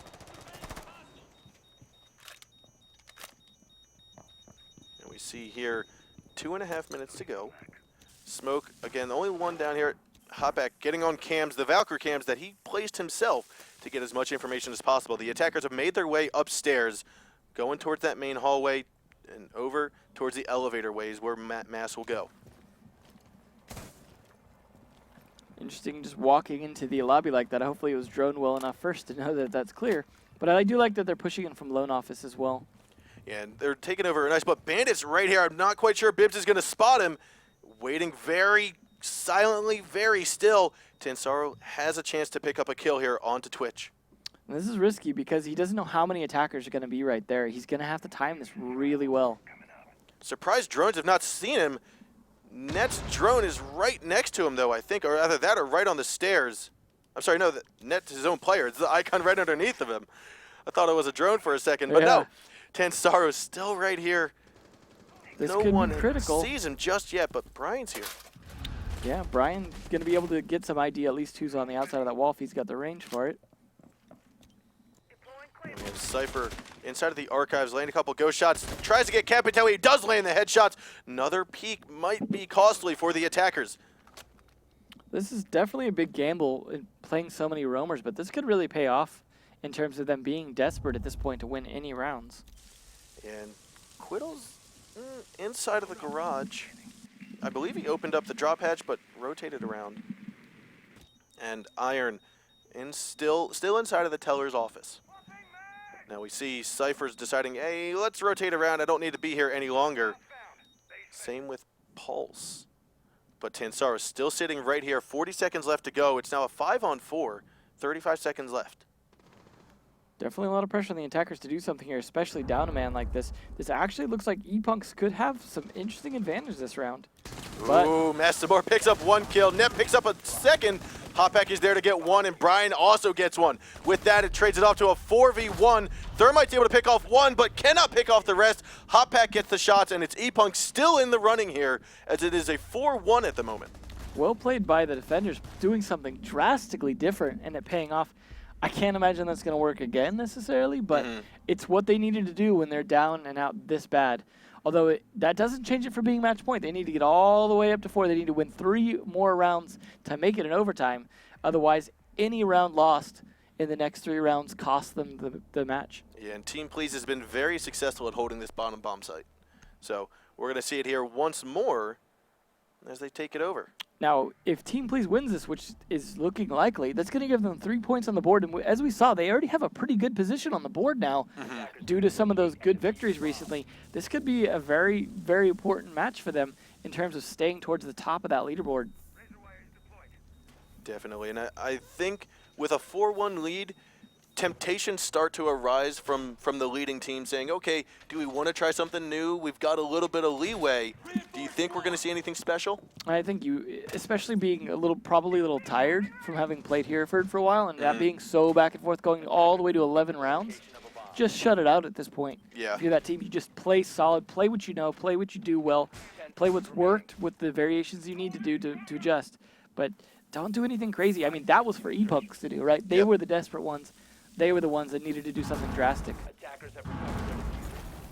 With that, we saw Smoke utilizing both impact grenades to open up the walls between both bomb sites, leaving the red hall pretty open, but Brian's there just lighting up the wall, or lighting up the doorway. Now, we saw, I believe it was Pulse, was right over there, staying right there, and he gets the shots right onto Sledge. Well, now we saw what he was doing last time. Saw exactly the reason.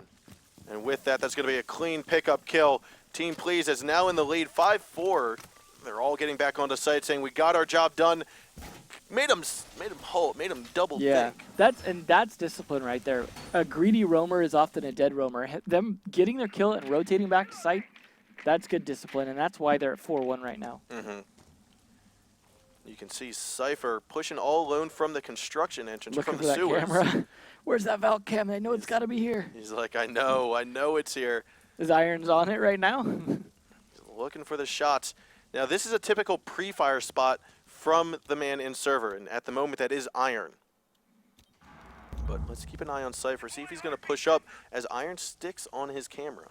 This is where you want to have someone droning for you. Not necessarily in the sewers because you don't necessarily need 2 men for this, but maybe Thermite somewhere else could be having a drone in there for you, doing some of that droning so Blackbeard knows when and how he can push. And we see Iron getting a little antsy, it seems like. I think he's just waiting right here for the information from Kepa, who's inside of the A-bomb site. Yeah, it's a risky place to hide. And he decides, you know what, not worth it anymore. Nothing's happening over here. I need to be used elsewhere. Yep, and I believe also the drop hatch might have gotten opened up. It did. So there was what forced him out. Thermite decided to utilize one of the exothermic charges, pulls the man out of servers, and calls it all clear for Blackbeard to move on up. He's now going to look towards the A-bomb. No one's taken a quick peek from the defenders, and with that 60 seconds remaining, a 5-on-4. Well, 55 seconds left. Not a lot of kills going on here. The attackers need to get some positioning going on. They do have one person down on their team and no one down on the defender side, so they're not in a great place. They need to find someone to kill, or this is going to be a hard push, especially with Smoke just delaying them now. Yeah, doing what he should have been doing the previous rounds. Hoppack got a lot of great intel, called out 2 behind the counter. You should expect to see some nades go flying in. However, they don't have an operator with nades. They've only got smokes, flashbangs, and maybe some claymores. Flashbangs to their own team will be devastating. However, Cypher's there to pick up one shot onto Mass. Quiddo's going to go for another peek through the red hall, but the C4, the double C4 from Capo, will devastate the attackers. It's now all up to Brian and Ash. Another C4 goes, and that's going to get Brian. It's now all up to Ash. She is down to 5 health. Gonna drop through the hatch, goes into server, but will be immediately picked off by Tansaro. And that's gonna be Team Please taking the round and securing all 3 points for today. What a great finish. 3 C4 kills. So you know what, you wanna come over here? I got something for you. And that's the power of the C4 when you don't utilize them to open up a walkthrough. Well played by Team Please. Definitely a solid defense. They didn't mess around. They got their pick upstairs. They ran back downstairs, played it solid, used their smoke, used their C4, kept the range. Obviously, Jaeger getting picked by Blackbeard, not the best,